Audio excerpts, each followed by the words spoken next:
Hello everyone, welcome back to my YouTube channel. तो last video में जो मैंने हॉल्टर नेक ब्लाउज की कटिंग सिखाई थी उसका ही मैं स्टिचिंग सिखाने जा रही हूँ। तो ये रहा हमारा कटिंग, जिसमें मैंने डबल अस्तर कट किया था, जिसमें से एक सिंगल अस्तर को पहले मेन फैब्रिक पे डालकर स्टिच कर लेंगे और एक एक अस्तर हटा देंगे। जैसे साइड का प्रिंसेस कटोरी 4 भाग में कटा, जिसमें से एक एक मैं दोनों साइड का अस्तर पे पहले उसको अटैच करूँगी। जब ये पूरी तरह अटैच हो जाएगा तो फिर उसके बाद इसका जो एक्स्ट्रा फैब्रिक दिख रहा है वो सबको कट करेंगे। पर सबसे पहले ये सारे पार्ट को अच्छे से थोड़ा थोड़ा सिलाई मार्जिन लेकर अटैच कर देंगे। तो ये सबको मैं बस अटैच ही कर रही हूँ, इसलिए मैंने वीडियो फास्ट कर दिया। अब ये सारा अटैच हो चुका है। उसके बाद जो भी एक्स्ट्रा फैब्रिक दिख रहा है उसको कट कर देना है, जो हमारा मेन फैब्रिक है, क्योंकि जो फाइनल मेजरमेंट से कटा हुआ है वो है लाइनिंग मतलब अस्तर। और ये जो एक्स्ट्रा मेन फैब्रिक दिख रहा है उस सबको कट करके निकाल देंगे।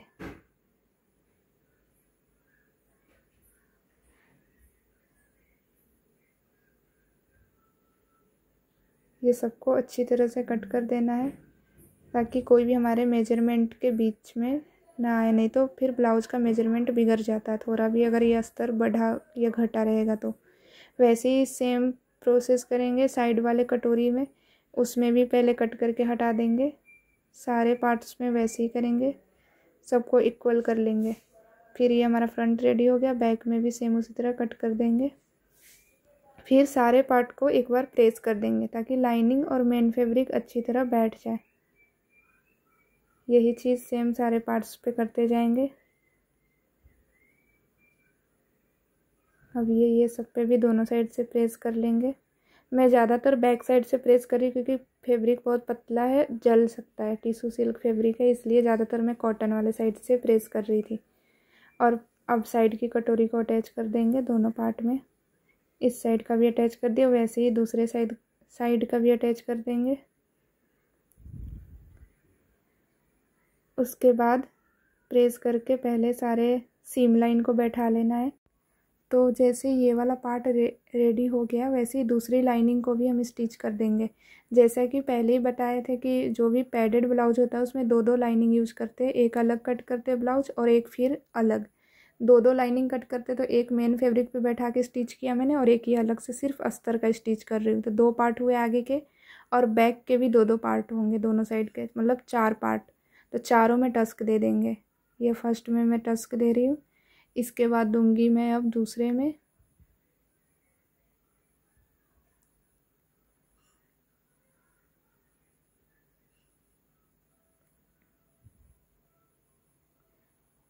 अब इसी तरीके से दूसरे वाले पार्ट में भी दे देंगे और फिर लाइनिंग में भी दे देंगे।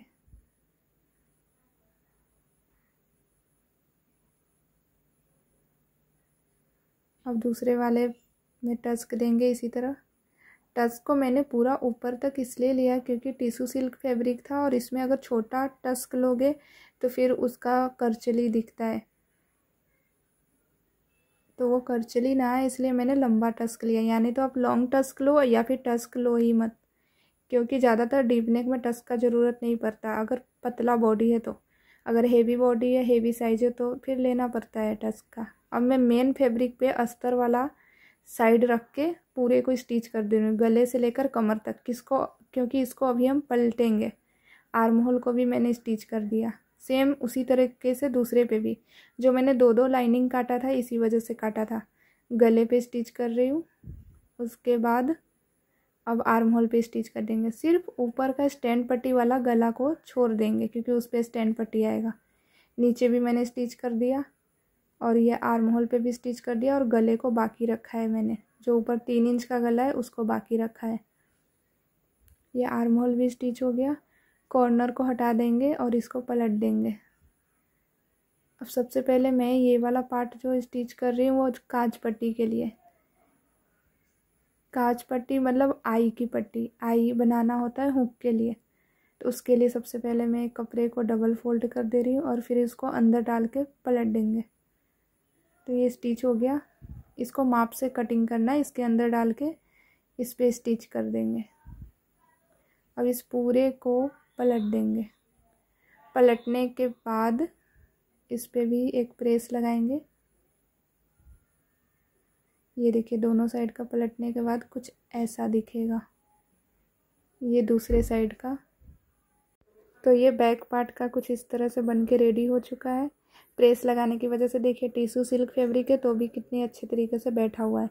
अब फ्रंट पार्ट में भी इसके जो सीम लाइन है उस पर अच्छे से इसको दोनों तरफ करके फिर अच्छे से प्रेस लगा देंगे तो इसका जॉइंट अच्छा दिखेगा, नहीं तो फिर वो जॉइंट के पास ना सिलाई दिखता होता है। इसको अच्छे से बैठा दिए। अब हम क्या करेंगे, सबसे पहले पैड डालेंगे अस्तर वाले पार्ट में। तो उससे पहले मैं क्या कर रही हूँ, बैक पार्ट पे एक टॉप सीम लगा दे रही हूँ। टॉप सीम मतलब धारी सिलाई। धारी सिलाई सब पे लगा देंगे ताकि ये अच्छी तरह से बैठ जाए, बिल्कुल भी बैक साइड का अस्तर ना दिखे। तो ये अच्छी तरह से बैठ चुका है। अब दूसरे साइड को भी सेम इसी तरीके से बैठा देंगे। ये हमारा धारी सिलाई लग गया सब पे।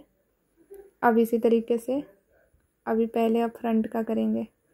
फ्रंट पार्ट का अस्तर लिया मैंने और इस पर एपेक्स पॉइंट पे निशान कर रही हूँ। एपेक्स पॉइंट जितना भी आए आपका उस पर निशान करना है और पैड का कॉर्नर के पास से रख के इसको स्टिच कर देना है। कुछ इस तरह से मैंने एक पैड बैठा दिया, दूसरे पैड को भी सेम उसी तरीके से माप के बैठा देंगे। अगर आप एपेक्स पॉइंट का माप लगा के पैड बैठाते हो तो पैड ऊपर नीचे नहीं जाएगा। देखिए इक्वल लगा है, एक जैसा।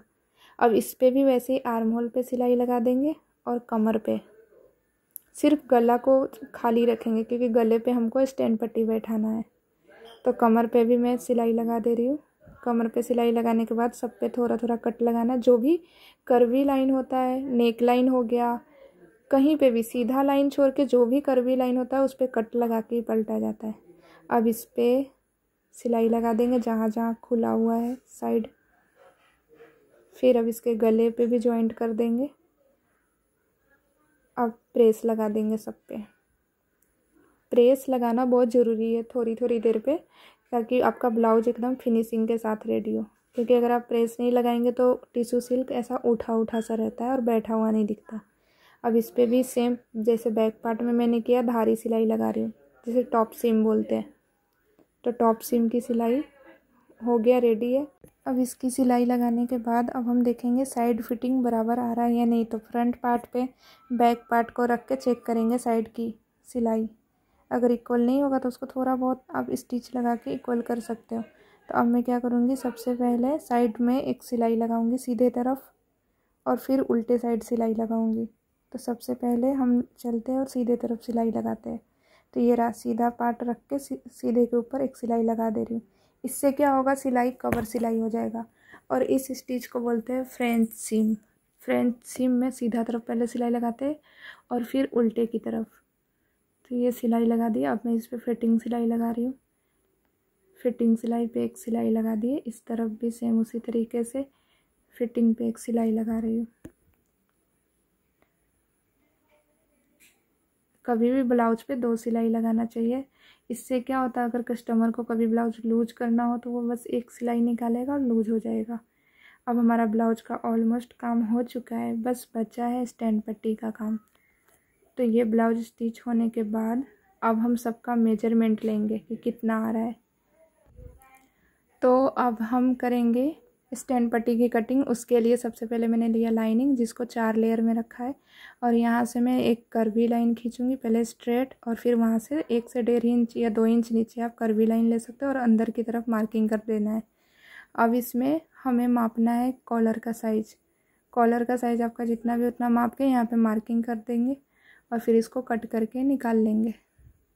क्योंकि अब हमको स्टैंड पट्टी बैठाना है, तो स्टैंड पट्टी बैठाने के लिए पहले ये ब्लाउज पूरा अच्छी तरह रेडी होना चाहिए। तो ब्लाउज में एक काम रह गया था करना, वो है लेस डालना। जो साड़ी में डाला हुआ है वही सेम लेस इसके वेस्ट पे डालेंगे। तो सबसे पहले मैं ये काम ख़त्म कर देती हूँ लेस डालकर, फिर उसके बाद स्टैंड पट्टी डालेंगे। तो यहाँ पे लेस स्टिच कर रहे हैं।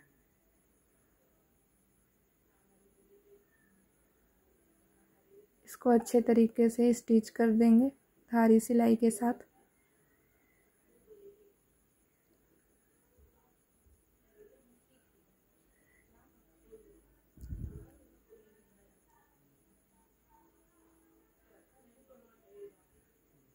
तो तो ये पूरी तरीके से बैठ चुका है। अब जो जितना लेस का काम है उतना रख के बाकी को कट करके निकाल देंगे। तो अब हमारा ब्लाउज का स्टिच हो चुका है कंप्लीट। यहाँ पे एक लॉक सिलाई की ताकि वो लेस निकले नहीं।